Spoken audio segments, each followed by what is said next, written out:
Hi, guys. Hope you're well. Welcome to this evening's public live stream for this weekend, Sunday. I'm in Las Vegas hanging out with the mastermind group for the Real Estate Guys podcast and hanging out with my mom a little bit. She lives here in Vegas, so it's always nice to see her. Before we get going, I'd like to remind everyone to check out rebelcapitalistlive.com. That is the live event I'm doing in Houston, January 7th through the 9th. That's Ron Paul, G. Edward Griffin, Chris Cole, Lynn Alden, just to name a few. And we just added my good buddy and everyone's favorite author, Robert Kiyosaki. That's right. Robert Kiyosaki, my good buddy, is going to be at Rebel Capitalist Live 2 as a speaker in Houston, along with Ron Paul, J. Edward Griffin, Lynn Alden, Lynette Zhang, Mark Moss, Chris Cole, Ron Paul, and all your favorites. So check that out at rebelcapitalistlive.com. Okay, let's fire into the questions. We'll see how many rants I go off on today. I'll see if I can stay on topic. George, you always mention market capitalism. No, I mentioned free market capitalism. I get it, but what are minimum regulations that need to be in place? Okay, abuse and private property. All right, so you've got to have private property rights. And that covers a lot, actually, because you think that you yourself, your own body is your own private property. And so therefore someone cannot, commit any physical assault on you. That would be a violation of private property rights. So as long as the local government is there, I kind of fall into the category of Milton Friedman here.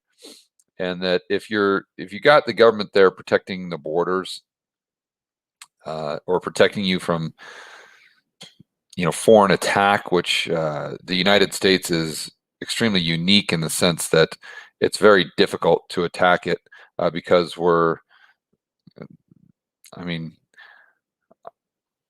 we kind of control Canada, so I don't want to even, they're no threat.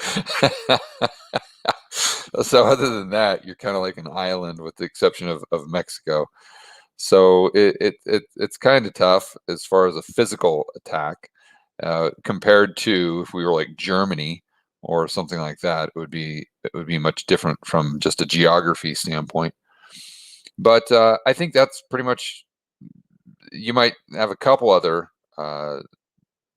needs for government, but I think what you need to do is you really need to look at the government spending as a percentage of GDP. Because we can sit here and get philosophical about it and say, well, they should do this. The road should be privatized, or maybe they shouldn't. I don't know. But I think that as long as we're just, you've got you're protecting the country, and not that and that's not to say that you're nation building. You're not aggressively going out and conquering other lands, but you're just protecting your own country, for heaven's sakes. And and you're obtaining private property, and then some various other laws, but not too many. I think you're going to be doing okay. And to know how well you're doing, again, I think you just look at the government spending as a percentage of GDP. If you go back to 1913 or prior to the Federal Reserve, the government spending was about 3 to 5% of GDP. Said another way, that private sector output represented 95% of gross domestic product. Now that number is maybe 40%. So government has gone from, let's say, 5% of total spending or total GDP to almost 60%, 60% of total GDP is government spending. So that's what you do not want. That you're going to have massive distortions in the market. That's going to be a huge misallocation of resources. It's going to be just incredible malinvestment. And it's going to make things just worse and worse and worse. And it's going to make the economy as a whole far more inefficient. I mean, by definition, I mean, just think about how dynamic our economy would be right now in the United States if 95% of it was a result of activity in the private sector. 95% compared to 40%. Just think about that, right? How efficient is the government?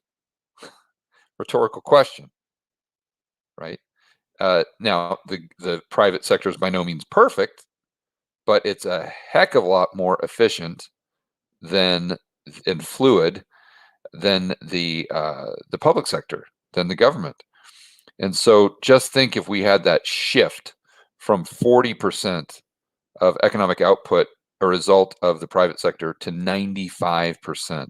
Everyone talks about, how do we get out of a recession, as an example? How do we get out of a downturn, right? The Keynesians just say more government. We just need more government. That's the answer to everything. Well, more government spending, as if government spending has no negative consequence. But that's just their answer. Where if you actually think it through, usually you come to the conclusion that it's less government interference, less government spending. A great example of this right now, you can just walk out to your local strip mall or your local Staples or restaurant, and you guys know this, 95% of the businesses, maybe it's a stretch, let's say 60-70% of the businesses are going to need to have a help wanted sign, or they're going to be hiring, desperately trying to hire workers. And pretty much every place I've gone, in fact, I've got my assistant right now, Adriana, trying to get us dinner reservations for this evening in Las Vegas for a large group, about 20-25. You would think that would be pretty easy. I mean, we're in Vegas, for heaven's sakes. Nope, almost impossible. Every single place we call, can you handle a group this size? We're sorry, we're understaffed. We're understaffed. We're sorry, we can't handle a group that size. We just don't have the help. We don't have the help. This is what my assistant is hearing over and over and over and over and over and over again. So let's set that aside for a moment. We all get that. We've seen that every single day in our real lives. Okay, well, let's also think through the fact that average incomes in the United States as an aggregate total are 8% higher, not lower, higher than they were in 2019. So what we've done is we have a reduced supply for obvious reasons because of restrictions and we're paying people to stay home, but we haven't reduced demand. In fact, we've increased demand from the standpoint of if you just look at demand exclusively from the lens of income. So we've increased possible demand, let's put it that way, but we've decreased supply. So what are all of these businesses doing? Well, these business owners and entrepreneurs and restaurateurs and bar owners and whatnot, they aren't macro guys and gals. They're not connecting the dots that we connect on this channel. The only thing they're doing is seeing an incredible amount of demand. That's all they see.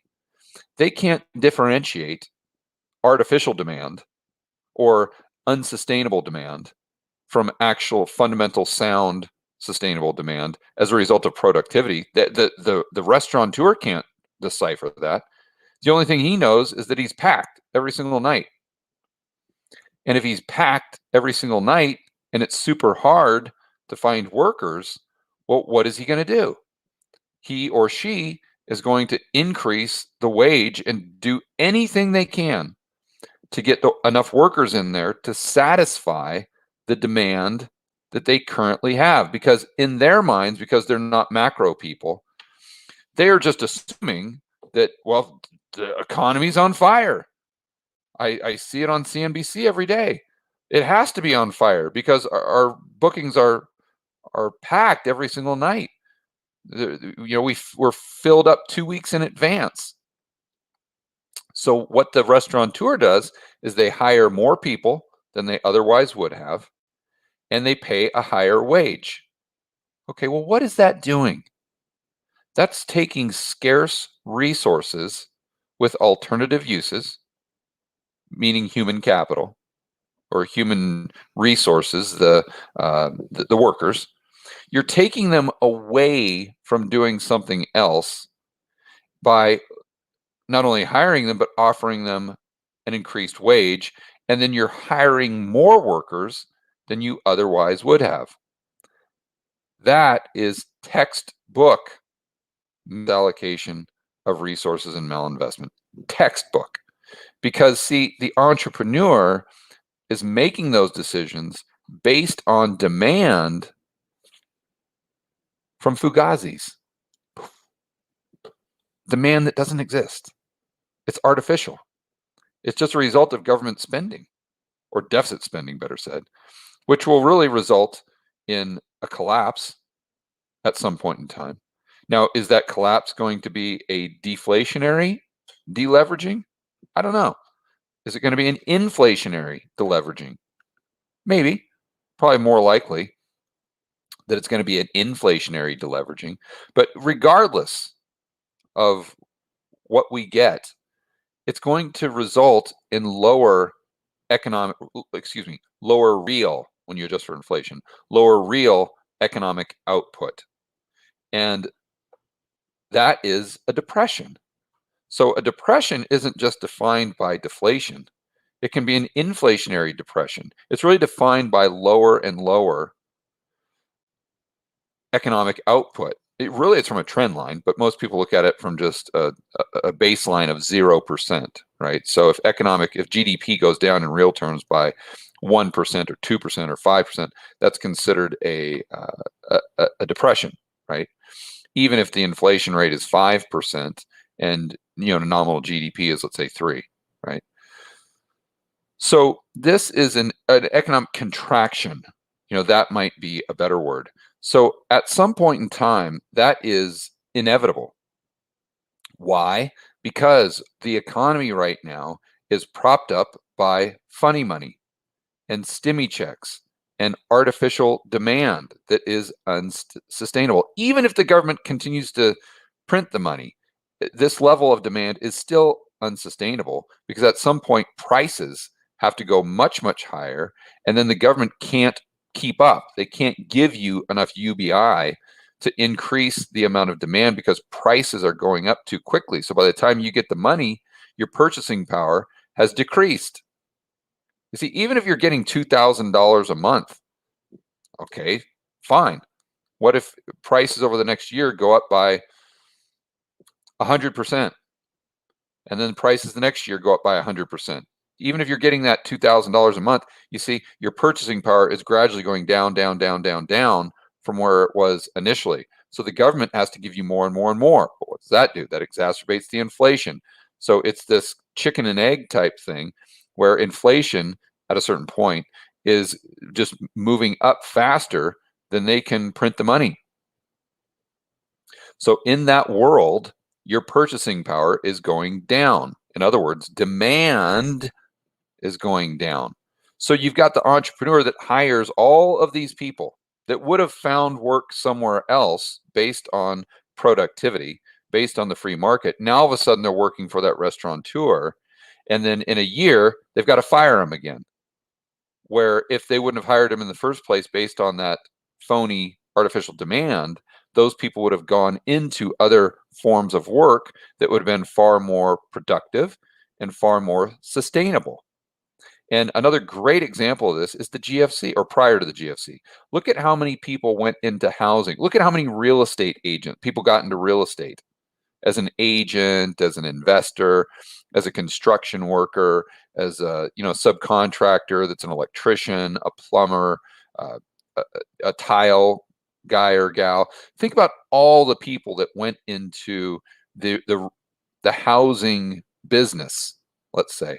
All those people lost their job. Not all, but most of those people lost their jobs, right? Where if the government would not have inflated that bubble in the first place, they would not have gone into housing. They wouldn't have invested their life savings starting a cement business, because the artificial demand never would have been there in the first place. But you see, those entrepreneurs can't tell the difference between phony, artificial, unsustainable demand and actual sustainable demand that comes from solid economic principles and a solid foundation, right? So what ends up happening is, by all of these distortions and all of all these signals that are now completely convoluted, and where the entrepreneur can't tell one from another, it creates this environment where the economic distortions, the malinvestment, the misallocation of resources grow, grow, grow, grow, grow. So when eventually you do have that collapse, it is far greater and far worse than it otherwise would be. One more thing I'll say on this question, because I think it's really wise that we think this through. A lot of people think the cerveza sickness, I don't know. I went over this. I've had a lot of interviews this week, so I can't recall if I went over this in an interview or one of my live streams. But regardless, yeah, I think I might have gone over it with Gerald Salente. But anyway, a lot of people think that this last downturn that we had in 2020 was a result of the cerveza sickness. And, oh, well, who could have predicted that? But what they don't understand is, number one, it wasn't caused by the cerveza sickness. It was caused by the government's reaction to the cerveza sickness. That's a lot different. And also, it would imply that the economy was completely sound, and all of a sudden, out of right field, we had this once in 100-year pandemic that just destroyed everything, because the government had no choice but to lock everyone in their house and put them in jail and make people shut down their business and whatnot. But what that ignores is the blatantly obvious fact that pretty much everyone on this live stream, that the economy was extremely unhealthy prior to that. Remember repo, September 2019? Remember that? I think you guys do. When repo rates spiked to 10%, that doesn't happen in a healthy global monetary system or a healthy dollar funding market or a healthy economy. We had 0% interest rates for how long? We were doing QE. We had to do, that was basically there on QE 4 or 5 at that time. You don't have to do QE if the economy is fundamentally sound, right? So what happened in March of 2020, that was simply the straw that broke the camel's back. That just exposed how fundamentally unsound the economy was, or how fragile, maybe that's a better way to describe it, how fragile the economy was going back to 2008 and even prior to then. But it really started to go south and during the GFC and the government and central planners' response to the GFC. But how much did GDP go down during the cerveza sickness? It went down by roughly 10%. That's just kind of back of the napkin math. I don't have the chart in front of me, but that's if my memory serves me right. But let's just say that it's 10%. But keep in mind, we had $4 trillion of government deficit spending. So how much would GDP have gone down if we wouldn't have had that $4 trillion in additional deficit spending? Because we were at a run rate of about $1 trillion a year in deficits. And again, if our economy was that great, why are we running $1 trillion deficits per year? But we ran about when everything was said and done, about a $5 trillion deficit in 2020. So just say that we're on a $1 trillion run rate. Now you add an additional $4 trillion to that. So what would GDP have looked like, right? From peak to trough, it would have gone down by 25%. And that's not even including the fact that the stock market would have gone down by 50%. It most likely would not have recovered. The housing market would be crashing right now. And how much would that affect GDP from a negative standpoint?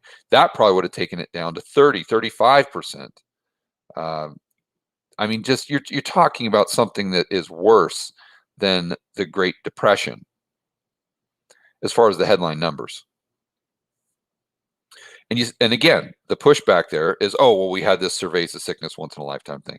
All right, well, let's go back to 1918 in the United States. What did we have then? we had something called the Spanish flu. And as you guys know, it's not really controversial to say that the Spanish flu was far worse than the cerveza sickness. Way, way, way, way, way worse. How much did GDP go down by in the United States during the Spanish flu? Any guesses?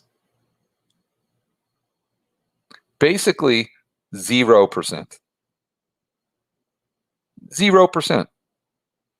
If you measure it on a per capita basis, maybe -2%, maybe -3, something like that. But from the charts I've seen, obviously the data wasn't very complete back then, but from the charts that I've seen, GDP pretty much didn't even move. Now, how much government intervention did they have? How many stimmy checks went out during the Spanish flu? 0. How much artificial demand did the government create that would have distorted the market and created misallocation of resources and the same type of malinvestment we were talking about earlier? How much did they do of that back during the Spanish flu? 0. So you get my point. This is not the first time that we have had this type of, or an even worse type of, we'll call it cerveza sickness, right? But it's the first time that we've had a cerveza sickness and the GDP going down by 10% and going down by, let's call it 20 or 30%, if not for the $4 trillion in deficit spending. So that in and of itself shows you that it really wasn't about the cerveza sickness. That, again, was just the straw that broke the camel's back. What 2020 really showed us is how fragile the economy was and how sick and fundamentally unsound the economy was going into 2020.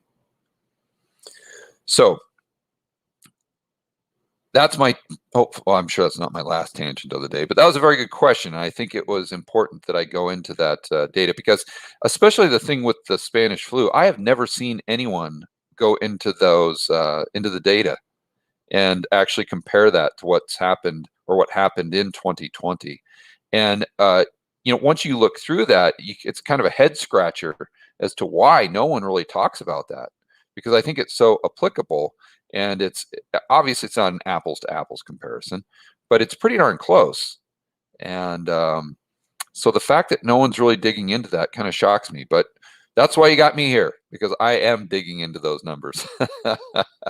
All right, question. Hope you chosen where to live outside the. No, Sean, because the world is changing day by day, month by. I have no idea what the world is going to look like. I've got my lease in Phoenix. That goes until, I think, through December or January. And so who knows what the world is going to look like then. I would love to try to make some plans, but I think it's just pretty much impossible right now in the world that we live in. I think you've got to just almost kind of take it day by day and go to a place where you can just maximize your freedom short term and just kind of play it by ear. I can tell you one place I will not go is Las Vegas. This place is horrible. Absolutely horrible. It's a complete nightmare here. Not only has this place just gone downhill as far as the clientele, I mean, it is brutal. Even at the Bellagio or some of the nicer hotels, it's just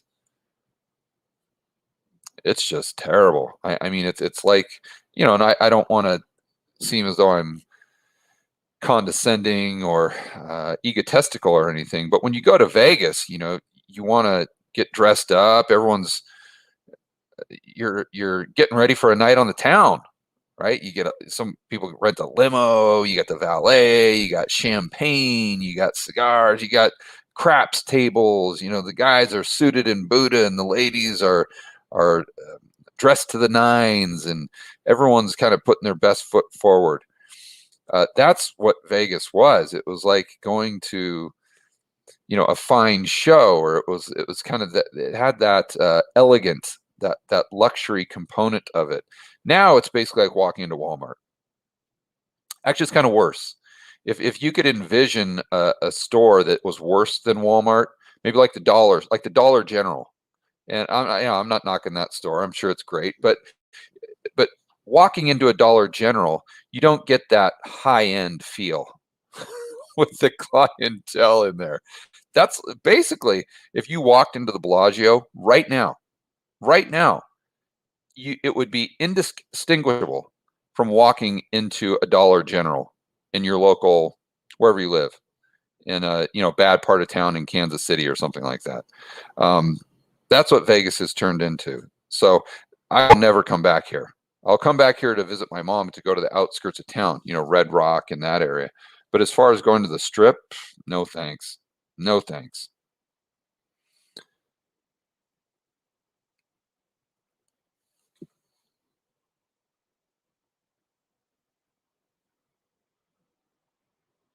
So, when referring to being I don't know if I've talked about being your own central bank. Oh, and just one other note that I want to make there. It's not just the fact that it's a Walmart disguised as a casino. That's what Vegas has become, but also just the mask folks are just. You want to talk about authoritarian? Oh my goodness gracious! I mean, you just can't even step into a place where the people aren't screaming at you to put a mask. And listen, if you want to wear a mask inside or outside, which most of the people do here in Las Vegas, that's fine. I mean, I could care less. But I don't want to play your game. I don't want to. If you want to live in this fantasy world that masks actually make a difference outside, or masks somehow make a difference when you're eating in a restaurant and you put them on walking from the table to the bathroom and back, but yet take them off when you're surrounded by a group of people drinking and laughing and eating in a small space, 90% of the time. If you want to live in this illusion that that's somehow moving the needle, that's fine. That it's your life, but don't pull me into the illusion, right? I don't need to live in your fantasy world. I'm okay living in reality. And when you come to Las Vegas, you have to live in the Howard Hughes fantasy world of fear over not just the cerveza sickness, but just this. I said on my live stream the other day that it's like going into Whole Foods and they have all this sustainable this and sustainable that, and people down deep know that really doesn't make too much of a difference. It's just a label, but they pay an extra $2 or $3 for it because it makes them feel good, and that's fine. But don't pull me into your world. Don't make me do that. And it's the same thing here in Las Vegas, right? The only thing that wearing a mask from your dinner table to the bathroom does is just make you feel good, because you're literally doing nothing at all. And I'm not saying that masks don't work. That's a completely different conversation, right? I am saying mask mandates don't work. That's blatantly obvious. But they might work in a laboratory, but in practice, they don't really work. And they definitely don't work when you're not wearing them in a restaurant for 95% of the time, but yet you do when you walk from your table to the bathroom. That does not work. And again, so why do people do it? Why? Because it just makes them feel good.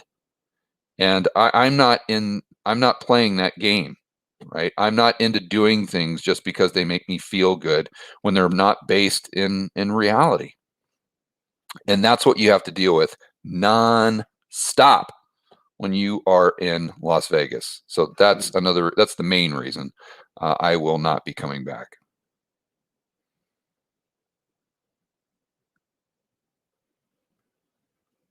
But as far as my own central bank, I don't really recall saying that. So I'm not really sure what you're referring to. How do you always manage to be in a good mood doing to research and talking about all the topics you cover? Well, Zach, I mean, You got two choices, buddy. You can laugh or cry. So I choose to laugh. But you'll notice that if you go back and watch my videos from 2019 and prior to the cerveza sickness, even my live streams or even the videos when I was talking about central bank digital currencies or inflation or deflation, usually I was laughing a lot more, and I was in I was in it's not like I'm in a bad mood now, but I was always kind of in a good mood and rather jovial, if that's the right uh, adjective to use. But now I'm much more serious. There's more of a sober tone, I think, to my live streams and even to my whiteboard videos. I remember when I used to draw the whiteboard videos, I would be laughing. That's one of the reasons why I came up with the character, your drunk insolvent Uncle Sam, Moody the Millennial, heroin guy, King FU, uh, all of those, even when I would make fun of the MMT troll guy or the Bitcoin troll guy, or and, I would sit there and do the whiteboard videos because I draw all those myself. I'd just be laughing. I do that just to crack myself up, just to kind of entertain myself. And now I've found that I have to consciously insert those characters because I'm not laughing anymore when I'm doing the whiteboard videos, because the environment in which we live, I don't think is really a laughing matter. I think that's kind of the point that you're making. Listen, money is, at the end of the day, it's not life and death. When you're sitting there talking about owning gold or Bitcoin to hedge against inflation, for me that's a fun topic. Sure, there's some things that are messed up with the economic system in the United States, obviously, and that's part of what my channel is about, is pointing out the cracks in the system so you guys can make better financial decisions for the future. It's about building wealth and thriving in a world of out of control central banks and big governments. I think that's more of a light topic, at least it is to me, than what we're dealing with now.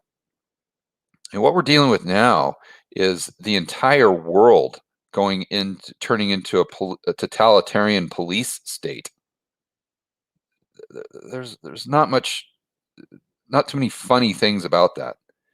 And even when I'm if I'm doing a whiteboard video that has that topic in there, it just doesn't really seem right to create some sort of stick figure around what's happening in Australia right now, as an example. Or how do you do a stick figure when you're talking about these health passports to keep it YouTube friendly? How do you joke around about that, where we're literally seeing the world turn into some sort of Orwellian nightmare, some sort of dystopian, um, sci-fi movie. That's really the only thing that comes to mind, or the only thing that I think can describe this accurately. How do you draw a stick figure to poke fun at that? It's tough. It's tough. So I hope I can go back, Zach. I really do. I hope we get to a point in time where we've got off this road to serfdom and we've retained our freedoms, and we've shown the government that we will not stand for their overreach anymore. We will not be pushed around.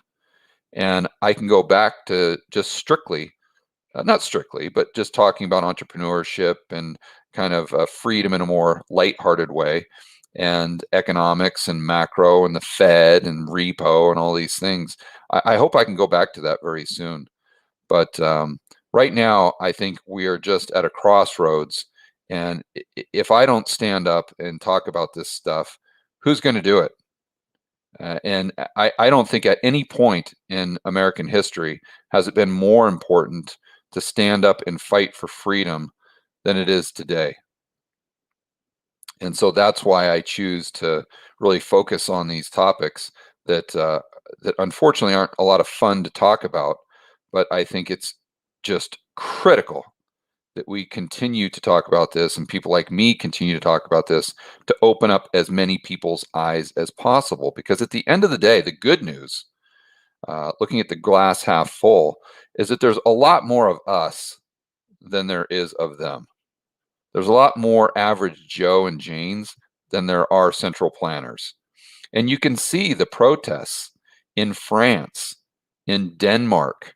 I retweeted a video today of the protests that they're doing in front of all of these restaurants in France, where the people are choosing to eat out on the sidewalks, bring their own food, and almost like have a picnic out on the sidewalks in front of these restaurants that are just empty because they've got the passports.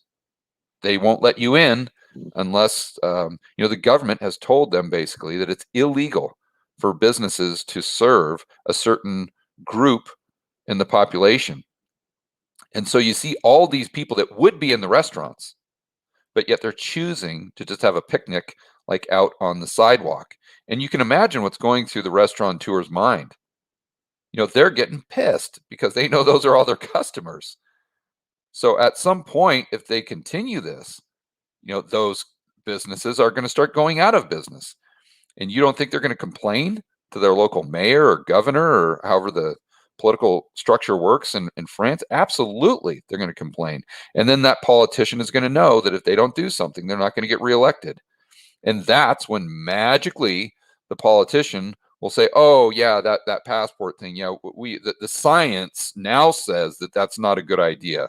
And they'll kind of squirm out of it in a way that, doesn't make them look bad. I'm sure they'll figure out some sort of excuse, but only if the people continue to do that. And that's the power and the leverage that we have. It's numbers. That conversation, that private conversation I had with Gerald Celente the other day when we were at Max Kaiser's Bitcoin get together was all about how the Berlin Wall was taken down. And I think I've discussed that. And he told me the story that it was basically a group of people going out there to the wall and they just wouldn't leave.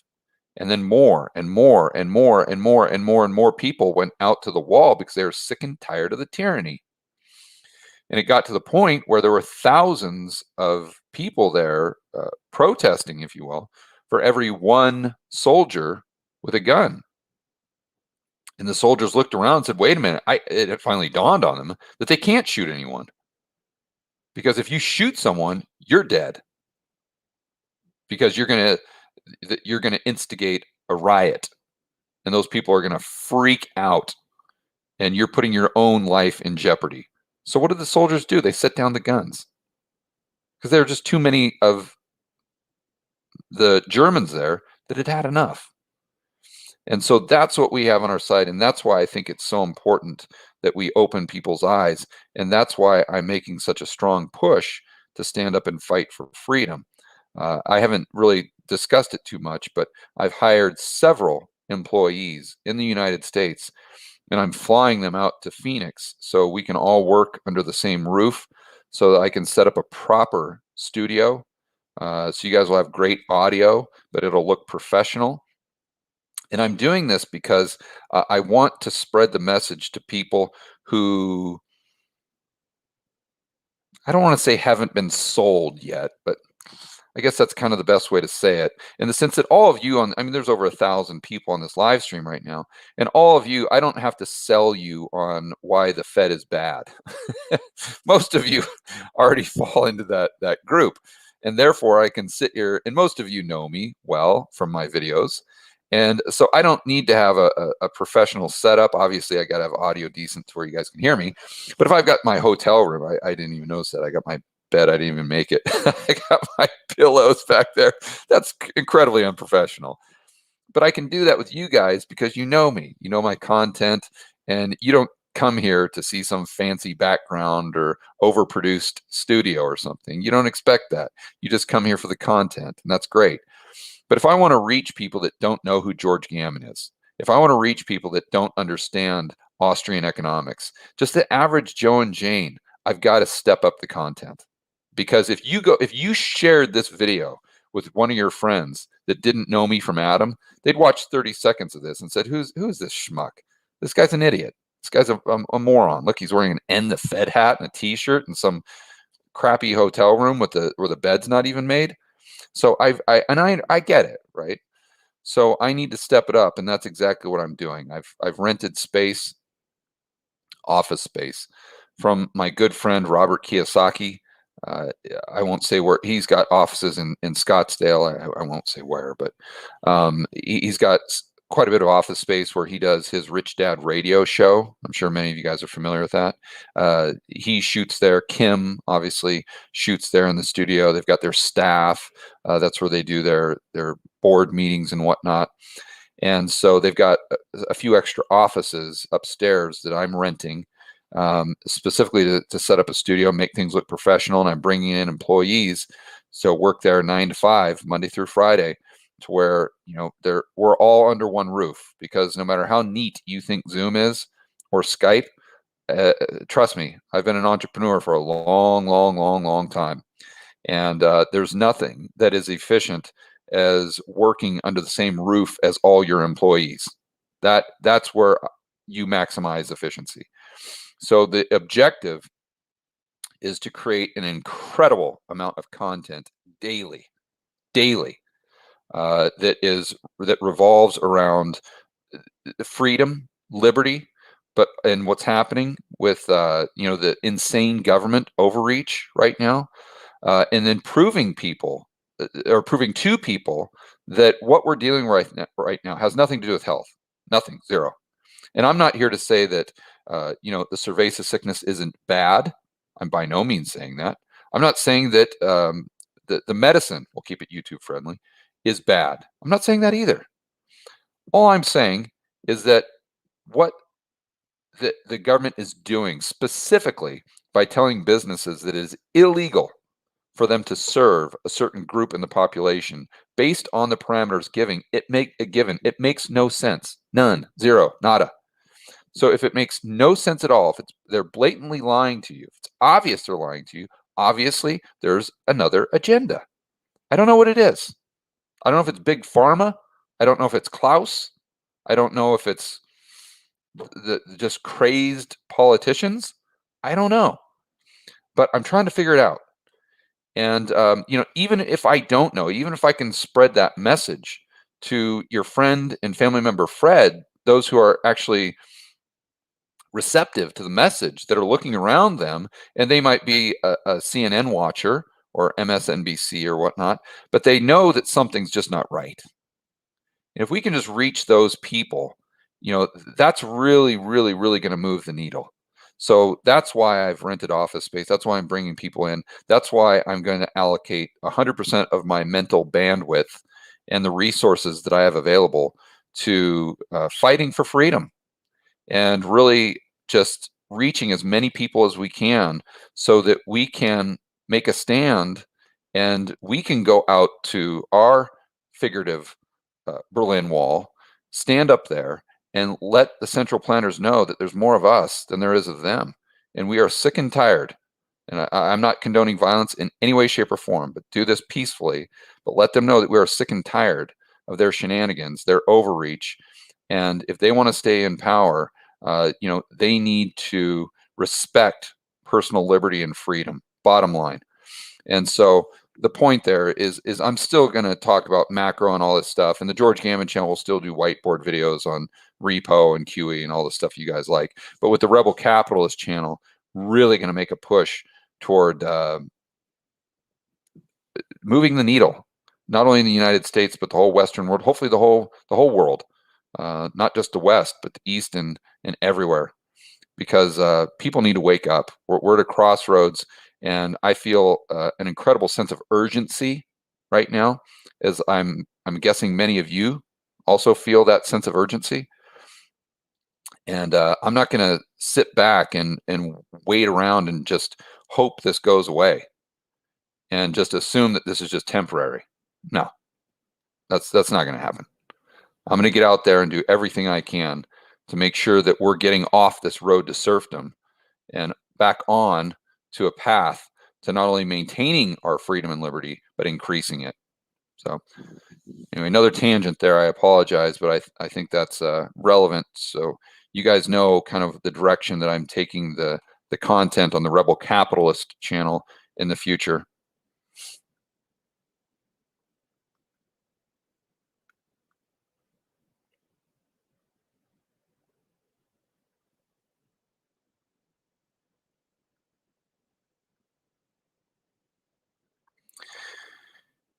Is there anything that would make me get the bananas?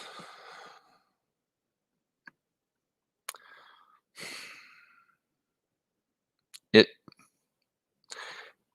I can't answer that, Alex. If the world were to stay as it is now, the answer is no. No, I have there's no need for me to get it. This for me personally, the risk reward doesn't make any sense. Uh, Even if you look at the risk reward that you're hearing from even CNN, or the mainstream media, it still doesn't really make sense for me. So that's not to say that I'm not here to condemn anyone that wants to, get the banana. Listen, everyone's different. Everyone has a different risk profile. Like I said, the risk reward for every single person is completely different. And that's why it should be a personal decision. Oh, absolutely.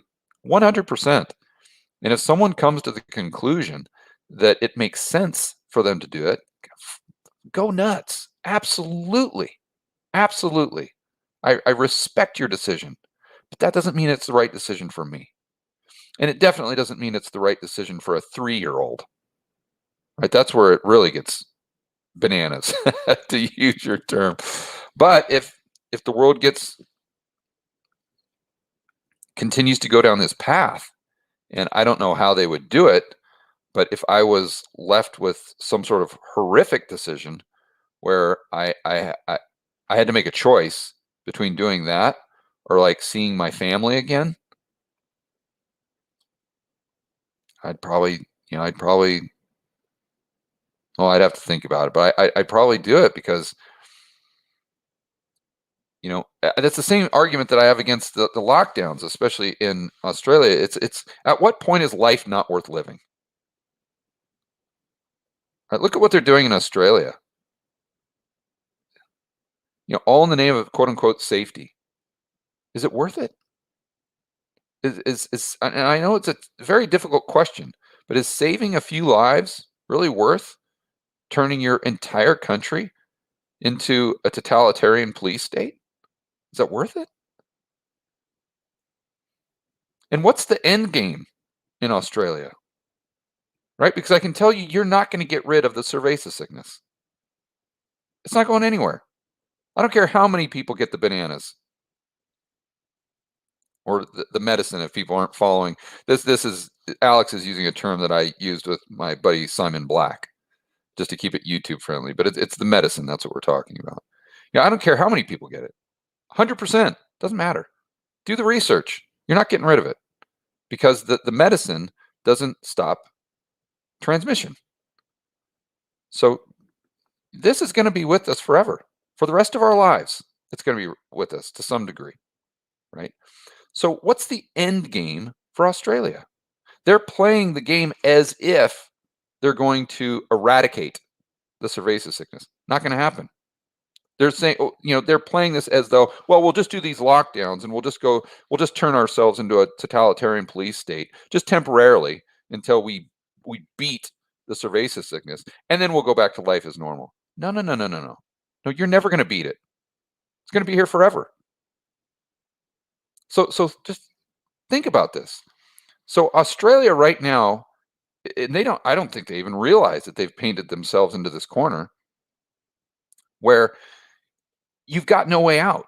Basically, what you're saying is that you are going to lock people in their house and only allow them out for an hour a day for the rest of their lives. Forever. You say, oh, George, that's crazy talk. No, no, no. This is just temporary. Really? because the cerveza sickness isn't temporary. So if you're locking everyone in their house right now and only allowing them out an hour a day due to just the fact that the cerveza sickness exists, well, these parameters are going to be here indefinitely. If your rationale for these lockdowns is XYZ today, XYZ is going to be here tomorrow, it's going to be here in a year, and it's going to be here in 5 years.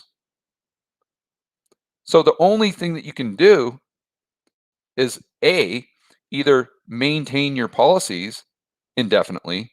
That means lock people in a cage and only allow them out an hour a day forever. Or you've got to come to a certain point where you're like, you know what? We're not getting rid of it.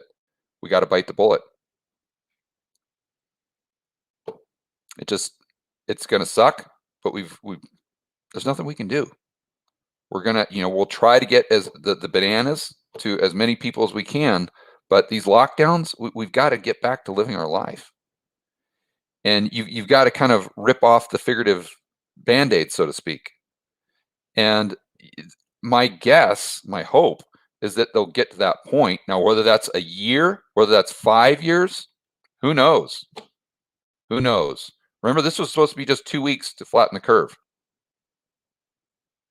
If back then I would have said to anyone that this is going to last 2 years or a year and a half or whatever, what would people have said back then? Oh, you're a conspiracy theorist. You're a tinfoil hatter. The government's not going to do that. You're just fear mongering. So if it's gone a year and a half to 2 years, why can't it go another 2 years? Why can't it go another 5 years? And I'm not talking about the cerveza sickness. That's going to be here forever. I'm talking about the lockdowns and the draconian measures. So at some point, if they say, okay, we got to rip the Band-Aid off, this is just, we're not going to beat it. So let's just try to do the best with what we've got, but we've got to allow people to actually leave the house and to live their lives. Well, you might as well do that now, right? Is it better to do that now and just say it is what it is? Or is it better to do that in 5 years when you've completely destroyed the economy, when you've ruined people's lives, when you've quite literally turned them into Howard Hughes? Think about the hypochondriacs that you are creating right now. You're creating an entire country of Howard Hughes. Think about what that does to kids. These kids that are a year, 2 years old right now, that are having, heaven forbid, but the parents put masks on them and they're seeing their parents go to jail or being handcuffed for not wearing a mask outside, and their parents are telling them that other human beings are dirty and filthy and spreading disease. And what's the probabilities that those kids grow up to be hypochondriacs? Besides 100%, right? Think about the long-term psychological damage that you're doing to people.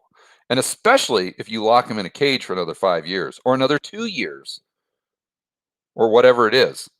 Ironically enough, all in the name of safety and health, right? So you get what I'm saying. That's the corner that the Australian government has painted themselves into. And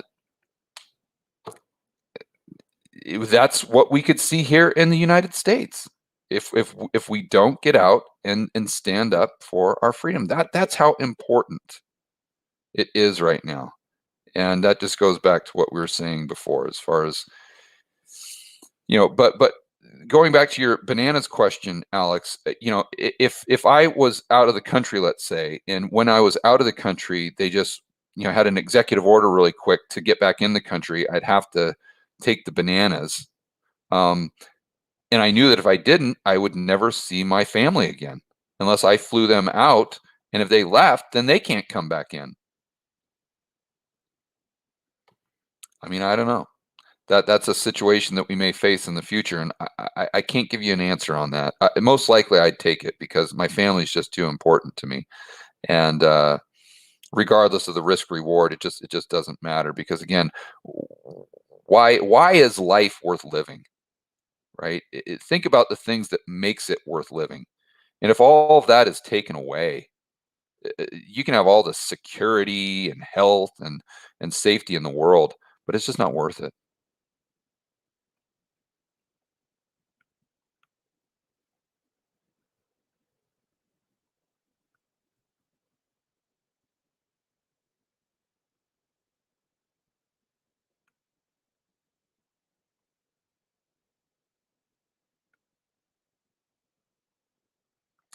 Yeah, this is a good question. So, thoughts on the lemming theory. Most have an instinct to follow the crowd, so they won't stand up ever dwindling freedom, even if they want to. Most follow government until food isn't available. Yeah, well, that's a good point, and I think that may even be applicable to a lot of the politicians. I asked myself the question, how on earth can this whole thing be worldwide? Like, how can these lockdowns and these draconian measures be worldwide? It just boggles my mind. And I think if you're a politician and your only goal is to keep your job, it's very similar to being an analyst on Wall Street during the housing bubble prior to the GFC. What would happen is if you rated all these mortgage-backed securities as AAA or a safe product, then you would be in with the group of sheeple or the lemmings. And even if you're wrong, as long as every other lemming is wrong, you're not going to lose your job. But where you risk losing your job is when you go outside of the herd.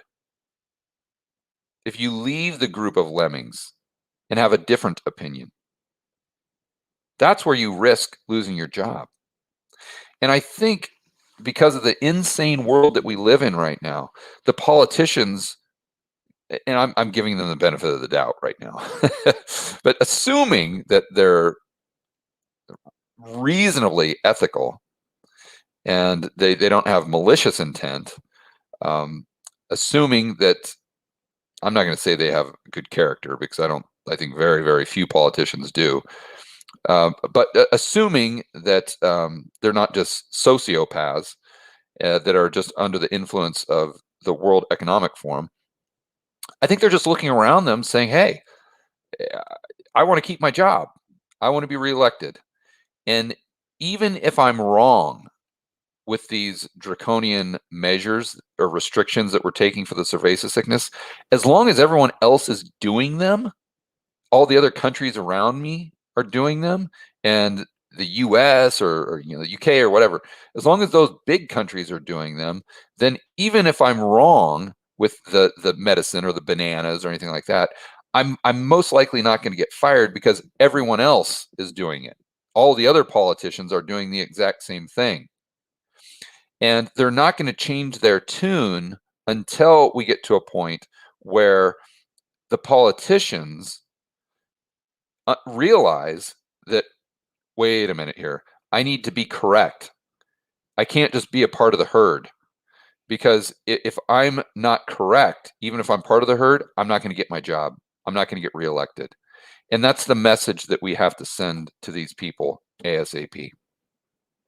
All right, guys, I got to hop on my member live stream, so I'm going to have to skip the shout outs. I really, 1,200 people, it's fantastic. Really appreciate you guys hanging out with me on this Sunday night. We gotta fight ahead of us, guys. But I'm here. I'm here for battle. I'm gonna stand up for freedom. Hopefully, you guys will join me. All of you rebel capitalists out there, have a fantastic rest of your weekend, and I'll see you in the next video.